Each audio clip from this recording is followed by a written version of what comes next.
Hello বন্ধু, তোমাদের সবাইকে সুরজিৎ মান্না ক্রিয়েশনস চ্যানেলের পক্ষ থেকে সুস্বাগতম। আশা করি তোমরা সকলে ভালো আছো। আমি তোমাদের জন্য এই ভিডিওটি তুলে ধরছি 2025 সালের মাধ্যমিক পরীক্ষার্থী, অর্থাৎ যারা বর্তমানে দশম শ্রেণীতে পড়ছো তাদের জন্য আমি ইতিহাসের তথা হিস্ট্রির এক সেট প্রশ্নপত্রের সম্পূর্ণ সমাধান করছি। তার আগে তোমাদের কাছে অনুরোধ, তোমরা ভিডিওটি না টেনে পুরোটা থাকো। ভিডিওটি কেমন লাগলো কমেন্ট করে জানিয়ে ভিডিওটিতে লাইক দাও এবং শেয়ার করো। তোমরা এই প্রশ্নপত্রের সেটটি পেয়ে যাবে রায় ও মার্টিনের প্রশ্ন বিচিত্রার ভলিউম 2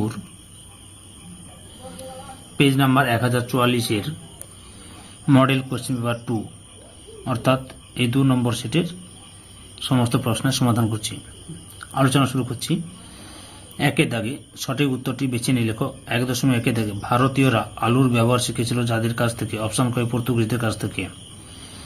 1.2 দাগে নবান্ন নাটকের রচয়িতা? অপশন ক বিজন ভট্টাচার্য। 1.3 দাগে কলকাতা মেডিকেল কলেজের প্রথম অধ্যক্ষ ছিলেন? অপশন ক ডক্টর এম.জি. ব্রামলি। 1.4 দাগে নীলদর্পণ নাটকটি রচনা করেন? অপশন ক দীনবন্ধু মিত্র। 1.5 দাগে প্রাচ্যবাদী হিসেবে পরিচিত ছিলেন? অপশন গ উইলিয়াম জোন্স। 1.6 দাগে 1878 খ্রিস্টাব্দে অরণ্য আইনে অরণ্যকে ভাগ করা হয়? অপশন ক 3টি স্তরে। 1.7 দাগে ওহাবি শব্দের অর্থ হল? অপশন ক নবজাগরণ। 1.8 দাগে বন্দে মাতরম সঙ্গীতটি রচনা করেন? অপশন গ বঙ্কিমচন্দ্র চট্টোপাধ্যায়। 1.9 দাগে হিন্দু মেলা প্রতিষ্ঠিত হয়? অপশন খ 1867 খ্রিস্টাব্দে। 1.10 দাগে ভার্নাকুলার প্রেস অ্যাক্ট পাস হয়? অপশন গ লর্ড লিটনের সময়। 1.11 দাগে Indian association for the cultivation of science এর যে বিজ্ঞানী নোবেল পুরস্কার পেয়েছিলেন? অপশন খ সি.ভি. রামান। 1.12 দাগে বেঙ্গল কেমিক্যাল এর প্রতিষ্ঠাতা ছিলেন? অপশন ক প্রফুল্লচন্দ্র রায়। 1.13 দাগে রম্পা উপজাতির বিদ্রোহ সংঘটিত হয়? অপশন ঘ গোদাবরী উপত্যকায়। 1.14 দাগে লাঙ্গল পত্রিকার সম্পাদক ছিলেন? অপশন ক কাজী নজরুল ইসলাম। 1.15 দাগে প্রথম বয়কট আন্দোলনের ডাক দেন? অপশন ক কৃষ্ণকুমার মিত্র। 1.16 দাগে এজাভা সম্প্রদায়ের অন্যতম নেতা ছিলেন? অপশন গ নারায়ণ বসু নারায়ণ গুরু। 1.17 দাগে প্রতাপাদিত্য উৎসব বীরাষ্ট্রমী ব্রত প্রভৃতির রচনা করেন? অপশন ক সরলা দেবী চৌধুরানী। 1.18 দাগে অ্যান্টি কার্লাইল সোসাইটি গড়ে ওঠে? অপশন গ বহিষ্কৃত ছাত্রদের পড়াশোনার সুযোগ দেওয়ার উদ্দেশ্যে।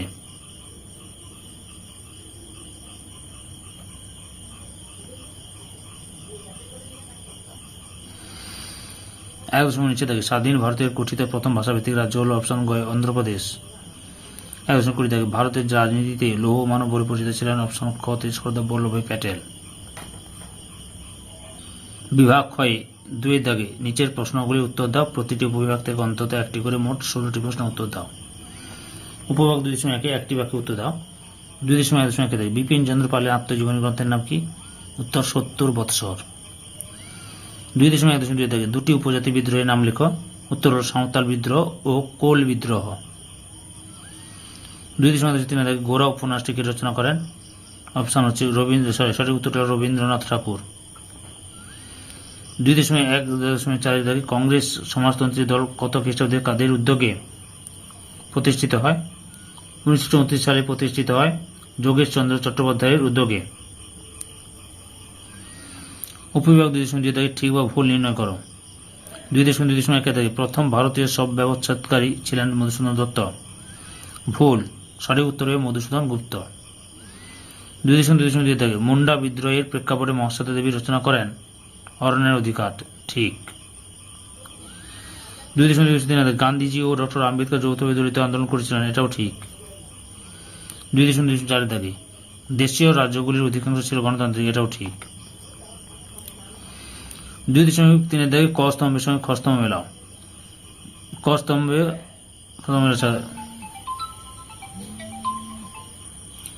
2.3.1 দাগে ক্যালকাটা স্কুল বুক সোসাইটি 2 নম্বর 1817 খ্রিস্টাব্দে প্রতিষ্ঠিত হয়েছিল? 1817 খ্রিস্টাব্দে 2 নম্বর লিখেছি এই জন্য। 2.3 দাগে গৌরীশঙ্কর তর্কবাগীশ সংবাদ ভাস্কর 1 নম্বরে সংবাদ ভাস্কর। 2.3 দাগে সমাচার দর্পণ 4 নম্বরে মার্সম্যান 2.4 থেকে বল্লভভাই প্যাটেল। 3 নম্বরে বারদৌলি আন্দোলন। উপবিভাগ 2.5 থেকে নিম্নলিখিত বিবৃতিগুলির সঙ্গে সঠিক ব্যাখ্যা নির্বাচন করো। 2.1 বিবৃতি, জওহরলাল নেহরু তার কন্যা ইন্দিরাকে অনেকগুলি চিঠি লিখেন। সঠিক ব্যাখ্যাটা হল 3 নম্বর ব্যাখ্যা। এই চিঠিগুলির মধ্য দিয়ে জওহরলাল ইন্দিরাকে দেশের মানুষের দৈনন্দিন জীবনযাত্রার বিষয়ে ওয়াকিবহাল করতে চেয়েছিলেন। 2.2 বিবৃতি, স্বামী বিবেকানন্দ বর্তমান ভারত গ্রন্থটি রচনা করেন। ব্যাখ্যা 3 নম্বরে, তার উদ্দেশ্য ছিল স্বাদেশিকতা প্রচার করা। 2.5.3 বিবৃতি, 19 শতকে ছাপা বইগুলির চাহিদা বৃদ্ধি পায়। ব্যাখ্যা 1 নম্বরটাই ঠিক, ওই সময় একাধিক শিক্ষা প্রতিষ্ঠান গড়ে উঠেছিল। বিবৃতি 2.5.4 বিবৃতি, ভারতের নারীরা জাতীয় আন্দোলনে প্রথম অংশ নিয়েছিল বঙ্গভঙ্গ বিরোধী আন্দোলনের সময়। সঠিক ব্যাখ্যা 1 নম্বরে, কারণ তারা গান্ধীজির দ্বারা অনুপ্রাণিত হয়েছিল। বিভাগ গয়ে 2টি অথবা 3টি বাক্যে নিম্নলিখিত প্রশ্নগুলোর উত্তর দাও, যে কোনো 11টি। 3.1 পরিবেশের ইতিহাসের গুরুত্ব কি? আধুনিক ইতিহাস চর্চায় পরিবেশের ইতিহাস খুব গুরুত্বপূর্ণ। গুরুত্ব, মানব সভ্যতার উপর পরিবেশের প্রভাব। পরিবেশের ইতিহাস চর্চার ফলে মানব সভ্যতার উপর পরিবেশের প্রভাব ও জলবায়ুর পরিবর্তনের ফলে মানুষের প্রতিক্রিয়া সম্পর্কে জানা যায়। পরিবেশ রক্ষার জন্য আন্দোলন সম্পর্কে ধারণা, ভারতের বিভিন্ন অঞ্চলের মানুষ বিভিন্ন পরিবেশের সঙ্গে সম্পর্কযুক্ত। তাদের নিজেদের পারস্পরিক পরিবেশ রক্ষার জন্য বিভিন্ন আন্দোলন সম্পর্কে সঠিক ধারণা পাওয়া যায়। 3.2 ইন্টারনেট ব্যবহারের 2টি অসুবিধা লেখো। উত্তর, ইন্টারনেটের অসুবিধা, ইতিহাসের তথ্য ও ছবি সংগ্রহের ক্ষেত্রে ইন্টারনেট ব্যবহারের অসুবিধাগুলি হল, সকল সময় সকল বিষয়ে তথ্য ও চিত্র পাওয়া যায় না, প্রশিক্ষণের অভাব ও আর্থিক কারণে অনেক ইন্টারনেট ব্যবহার করতে পারে না, কিছু নকল প্রতারণামূলক তথ্য ভাণ্ডার থাকে যা ব্যবহার করে ইতিহাস লেখা উচিত নয়। 3.3 স্কুল বুক সোসাইটি কেন প্রতিষ্ঠিত হয়? 1817 খ্রিস্টাব্দে ডেভিড হেয়ার কলকাতার ক্যালকাটা স্কুল বুক সোসাইটি প্রতিষ্ঠা করেন। উদ্দেশ্য, ভালো পাঠ্য বই প্রকাশ করা। ডেভিড হেয়ার ইংরেজি ও ভারতীয় ভাষায় ভালো পাঠ্য বই রচনা করার জন্য এই সোসাইটি প্রতিষ্ঠা করেন। শিক্ষার প্রসার ঘটানো, তিনি অল্প দামে বই বিক্রি করে আবার কখনো বিনামূল্যে বই বিতরণ করে শিক্ষার প্রসার ঘটাতে উদ্যোগী হন। 3.4 নব্য বেদান্তবাদ কি?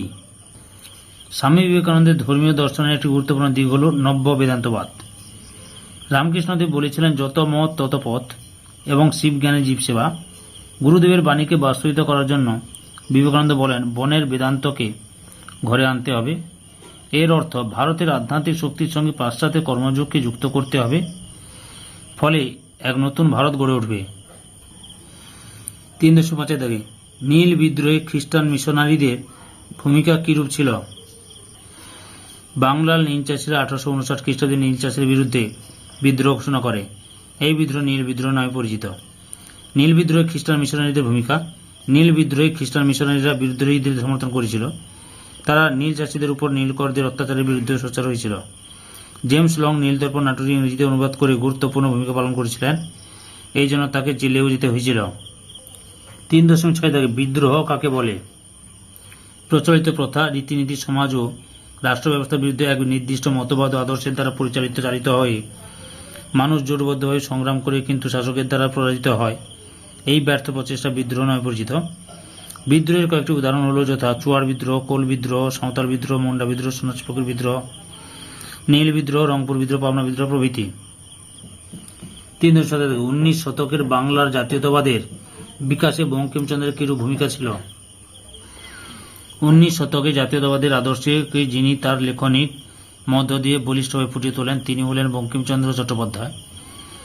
19 শতকে জাতীয়তাবাদের উন্মেষের ক্ষেত্রে বঙ্কিমচন্দ্রের ভূমিকা, দেশাত্মবোধক সাহিত্য রচনা। ভারতীয় জাতীয়তাবাদের বিকাশের অন্যতম প্রতিক্রিয়া বঙ্কিমচন্দ্র তার আনন্দমঠ, দেবী চৌধুরানী, দুর্গেশ নন্দিনী প্রভৃতি উপন্যাসের মাধ্যমে জাতীয়তাবাদের আদর্শ প্রচার করেন। বন্দে মাতরম, বঙ্কিমচন্দ্র রচিত বন্দে মাতরম সঙ্গীতটি ভারতীয় জাতীয় আন্দোলনের প্রাণ স্পন্দন রূপে কাজ করেছিল। 3.8 গগনেন্দ্রনাথ ঠাকুরকে বাংলা ব্যঙ্গচিত্রের জনক বলে কেন? ভারতের জাতীয়তাবাদ সৃষ্টিতে সাহিত্যের মতো চিত্রকলারও বিশেষ অবদান ছিল। শিল্পী গগনেন্দ্রনাথ ঠাকুরের ব্যঙ্গচিত্রগুলি এই বিষয়ে বিশেষ উল্লেখযোগ্য। লিথোগ্রাফ পদ্ধতির প্রয়োগ। গগনেন্দ্রনাথ ঠাকুরের ব্যঙ্গচিত্রগুলি সমালোচনামূলক দৃষ্টিভঙ্গিতে অঙ্কিত। তিনি ভারতে প্রধানত লিথোগ্রাফ পদ্ধতির ব্যঙ্গচিত্রগুলি এঁকেছেন। মানসিক আবেগ। গগনেন্দ্রনাথ ঠাকুরের ব্যঙ্গচিত্রগুলির আবেদন বিচারশক্তি সম্বন্ধীয় আবেগ সংক্রান্ত নয়। ঔপনিবেশিক শাসন বৈশোষণকে ব্যঙ্গচিত্রের মাধ্যমে তিনি ফুটিয়ে তোলেন। দেশের পরাধীনতার মর্মবেদনা ব্যঙ্গচিত্রের মাধ্যমে ফুটিয়ে তুলে গগনেন্দ্রনাথ ঠাকুর ভারতবর্ষের জন্য মধ্যে জাতীয়তাবোধ জাগাতে চেষ্টা করেন। 3.9 ঔপনিবেশিক শিক্ষা ব্যবস্থা ত্রুটিপূর্ণ ছিল কেন? ইংরেজদের প্রবর্তিত শিক্ষা ব্যবস্থা ছিল ত্রুটিপূর্ণ। উচ্চবিত্তদের জন্য শিক্ষা, এই শিক্ষার সুযোগ পেয়েছিল সমাজের উচ্চ শ্রেণীর মানুষেরা। বিরাট সংখ্যক সাধারণ ভারতীয় জনগণ নিরক্ষরই থেকে যায়। মাতৃভাষা অবহেলিত। ঔপনিবেশিক শিক্ষা ব্যবস্থার উচ্চশিক্ষার মাধ্যম ছিল ইংরেজি। মাতৃভাষা সেখানে ছিল অবহেলিত। যান্ত্রিক শিক্ষা ব্যবস্থা।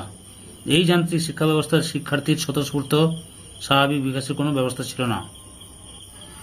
3.10 জাতীয় শিক্ষা পরিষদ কেন ব্যর্থ হয়? জাতীয় শিক্ষা পরিষদের ব্যর্থতার কারণ। জাতীয় শিক্ষা পরিষদ শেষ পর্যন্ত সফল হয়নি। জাতীয় শিক্ষা পরিষদের ব্যর্থতার কারণগুলি হল: চাকুরির ক্ষেত্রে অসুবিধা। চাকুরি পাওয়ার যোগ্যতা হিসেবে জাতীয় শিক্ষা পরিষদের ডিগ্রির কোনো মূল্য ছিল না, ফলে সমাজের বেশিরভাগ মানুষ এতে আকৃষ্ট হয়নি। সরকারি দমননীতি। জাতীয় শিক্ষা পরিষদ পরিচালিত শিক্ষা প্রতিষ্ঠানগুলিকে সরকার ভালো চোখে দেখেনি, ফলে সরকারের বিরোধিতা ও দমননীতির ব্যর্থতার অন্যতম কারণ ছিল। 3.11 ওয়ার্কার্স অ্যান্ড পেজেন্টস পার্টি কেন প্রতিষ্ঠিত হয়েছিল? উত্তর: মার্ক্সের মতবাদ শোষিত নিপীড়িত সমাজজীবী মানুষকে শোষণ মুক্তির দিশা দেখায় এবং শ্রেণী সংগ্রামের প্রেরণা যোগায়। ভারতীয় বামপন্থীরা 1927 খ্রিস্টাব্দে শ্রমজীবীদের শোষণ মুক্তির উদ্দেশ্যে ওয়ার্কার অ্যান্ড পেজেন্টস পার্টি প্রতিষ্ঠা করেন। উদ্দেশ্য: 1920 খ্রিস্টাব্দে 17 অক্টোবর রাশিয়ার তাশকন্দে ভারতীয় কমিউনিস্ট পার্টির জন্ম হয়। তারপর 1925 খ্রিস্টাব্দে কানপুরে ভারতীয় কমিউনিস্ট পার্টি গড়ে ওঠে। ইংরেজ সরকারের দমননীতি থেকে অব্যাহতি পাওয়ার জন্য ভারতের কমিউনিস্ট নেতারা গোপনে তাদের কার্যকলাপ পরিচালনা করতে থাকেন। তারা শ্রমজীবী মানুষের মধ্যে বামপন্থী মতাদর্শ প্রচার ও তাদের সংগঠিত করার জন্য ওয়ার্কার্স অ্যান্ড পেজেন্টস পার্টিকে হাতিয়ার করেন। এই সংগঠন শ্রেণী সংগ্রাম, বিনা ক্ষতিপূরণের জমিদারি প্রথালোপ, শ্রমিকদের মজুরি বৃদ্ধি, সংবাদপত্রের বাক স্বাধীনতা, ট্রেড ইউনিয়ন গঠন ইত্যাদি দাবি তুলেছিল। এই সংগঠনের হাত ধরে কমিউনিস্ট পার্টি তার সংগঠন বৃদ্ধি করতে সচেষ্ট হয়। 3.12 বারদৌলি সত্যাগ্রহ বলতে কি বোঝায়? গুজরাটের সুরাট জেলার একটি তালুক হল বারদৌলি।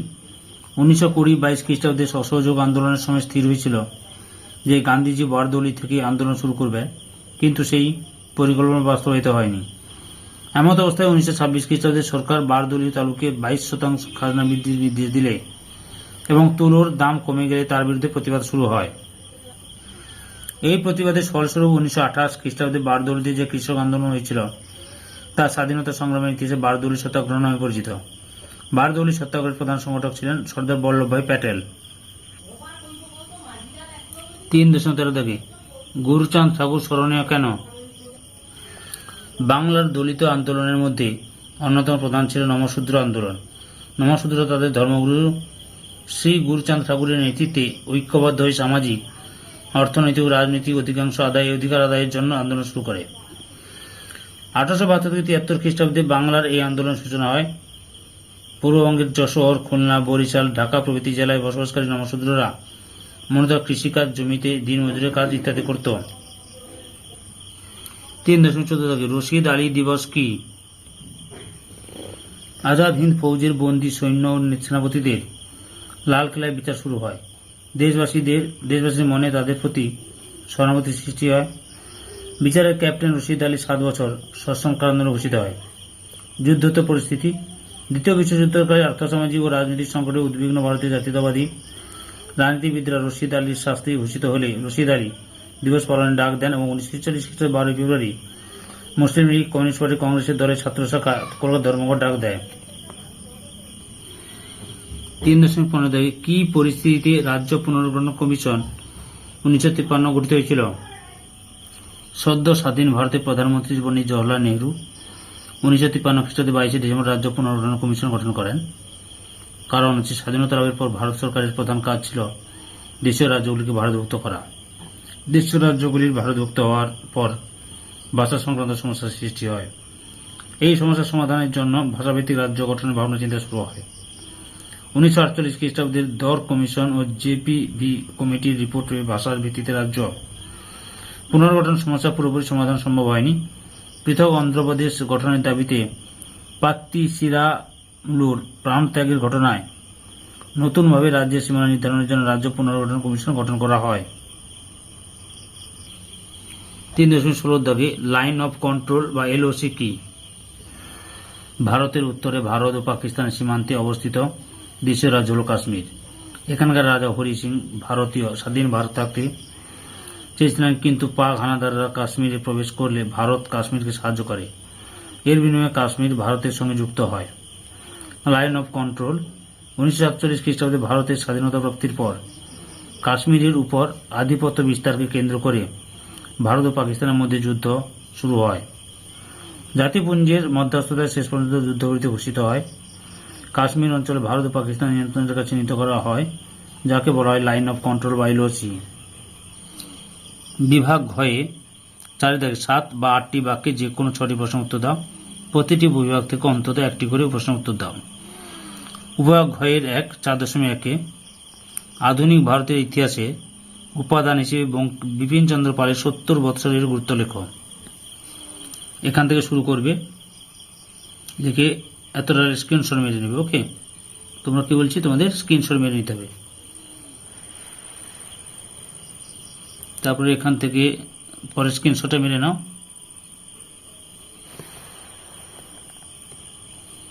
এতটা পর্যন্ত লিখবে প্রথম থেকে।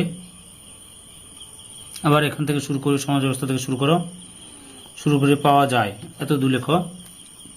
লেখার পরে এই মূল্যায়নটা দেবে, অর্থাৎ এত দূর ইতিহাসের উপাদান হিসেবে অত্যন্ত গুরুত্বপূর্ণ, এত দূর লিখবে। ওকে, 4.2 দাগে যানবাহন যোগাযোগ ব্যবস্থার ইতিহাস চর্চার চরিত্র অতি সংক্ষেপে আলোচনা করো। এখান থেকে লেখা শুরু করে, ভূমিকা থেকে লেখা শুরু করো, পরে পরিচয় বহন করে এত দূর লিখবে বা স্ক্রিনশট নিয়ে নাও।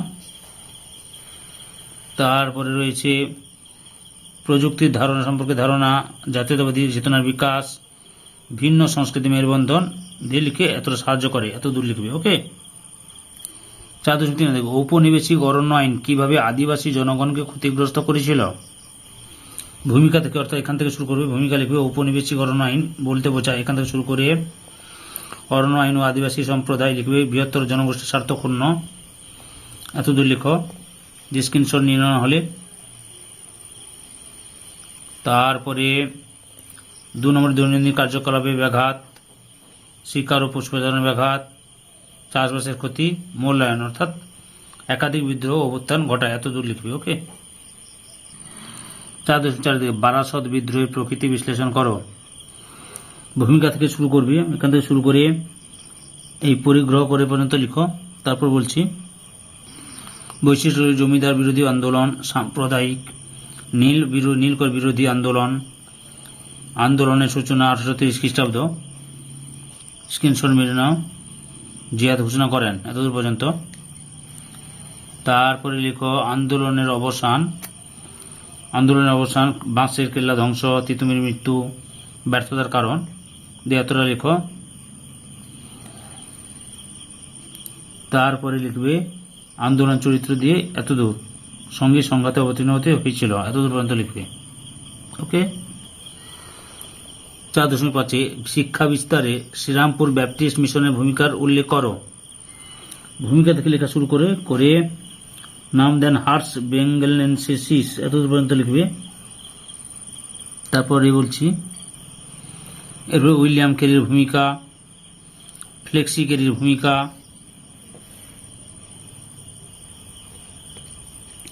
শ্রীরামপুর কলেজ প্রতিষ্ঠা, জন ম্যাকের ভূমিকা, মূল্যায়ন লিখে শিক্ষার বিকাশ ঘটিয়েছিলেন, এতদূর পর্যন্ত। 4.6 দাগে ছাপা বইয়ের সঙ্গে শিক্ষা বিস্তারের সম্পর্ক বিশ্লেষণ করো। এখান থেকে লেখাটা শুরু করো।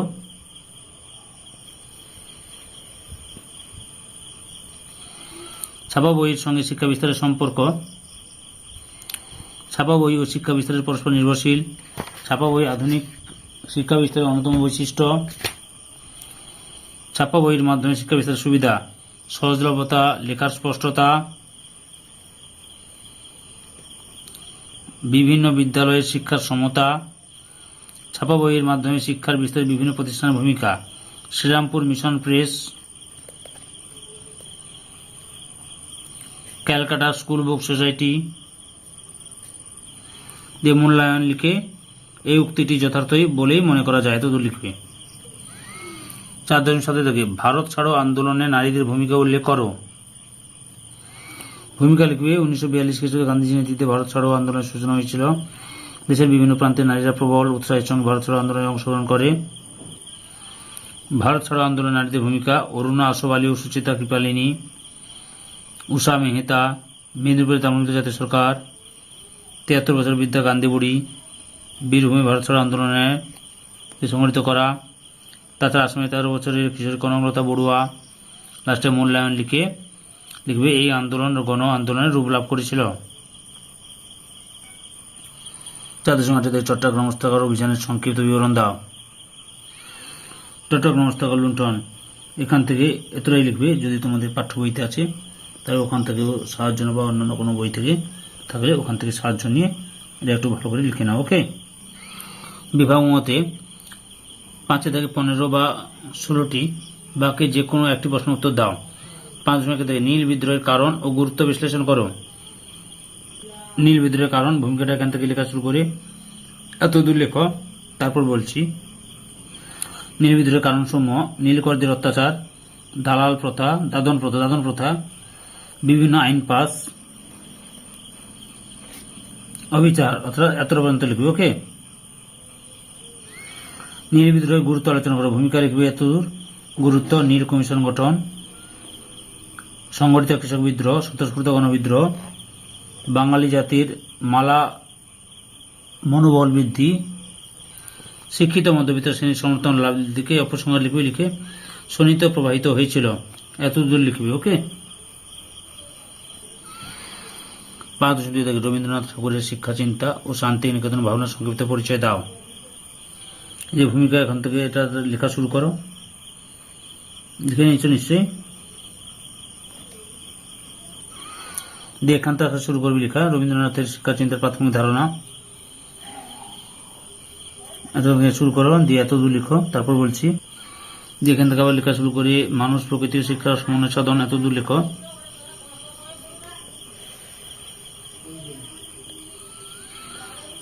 তারপর এখান থেকে লেখা ছিল ঔপনিবেশিক শিক্ষা ব্যবস্থা সমালোচনা, দিয়ে এতদূর লেখো। তারপরে বিশ্বভারতী প্রতিষ্ঠান, তার উদ্দেশ্য লেখো, এতদূর লেখো।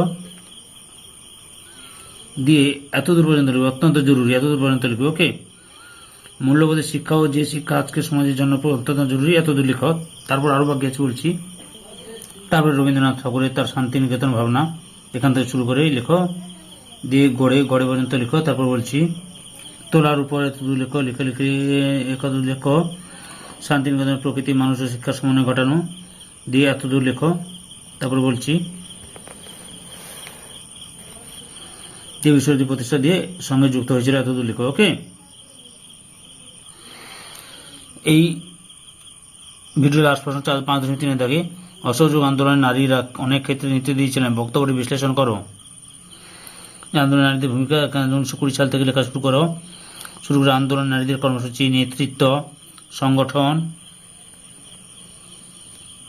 কার্যকলাপ গড়ে উঠেছিল, এতদূর লিখবে। এছাড়া এখান থেকে লেখা শুরু করো প্রান্তিক জনগোষ্ঠী নারীদের অবদান, মূল্যায়ন লিখে এতদূর লিখবে। ওকে। তারপরে 20 শতকের ভারতে উপনিবেশ বিরোধী আন্দোলনে ছাত্রদের যোগদান কতটা গুরুত্বপূর্ণ ছিল তা ব্যাখ্যা করো।